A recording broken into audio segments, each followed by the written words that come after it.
Among the scriptures of the Hindus, the most sacred are the Vedas. There are basically 4 Vedas: the Rig Veda, the Yajur the Samved, and the Atharva. If you read the Yajur, it's mentioned in chapter number 32, verse number 3. Natasya pratima asti. Of him there is no image. Almighty God has got no images. It's mentioned in the Yajur, chapter number 40, verse number 8, that Almighty God is bodiless and pure.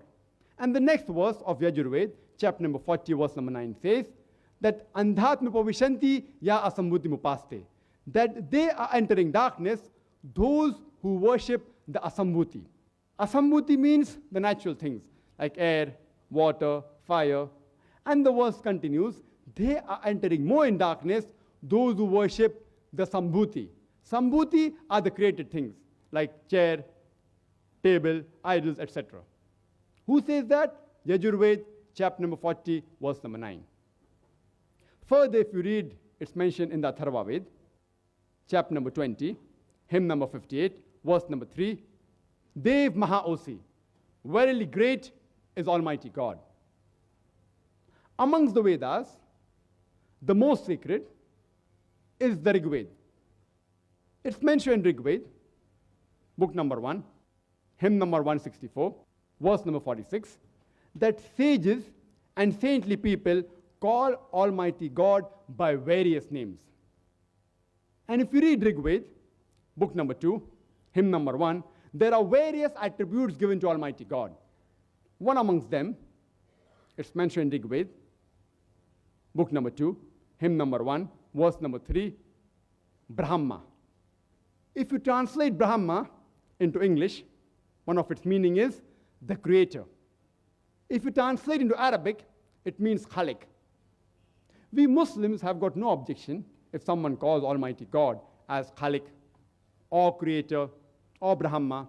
But if someone says that Brahma is Almighty God who has got 4 heads and on each head is a crown, we Muslims take strong objection to it. Moreover, you are going against Svetasvatara Upanishad, chapter number 6, verse number 9, which says, Na tasya pratima asti. Of him there is no likeness.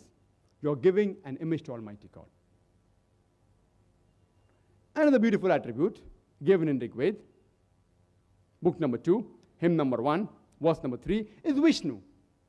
If you translate Vishnu into English, one of its meaning is the sustainer, the cherisher. If you translate into Arabic, it means Rabb.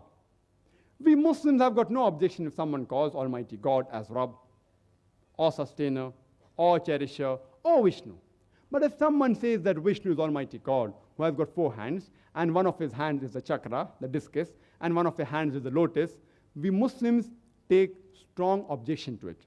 Moreover, you're giving an image to Almighty God. You're going against Yajur, chapter number 32, verse number 3, which says, Na tasya pratima asti.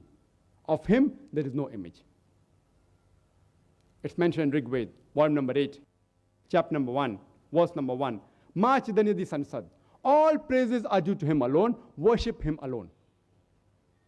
It's mentioned in Rig Veda, volume number 6, hymn number 45, verse number 16.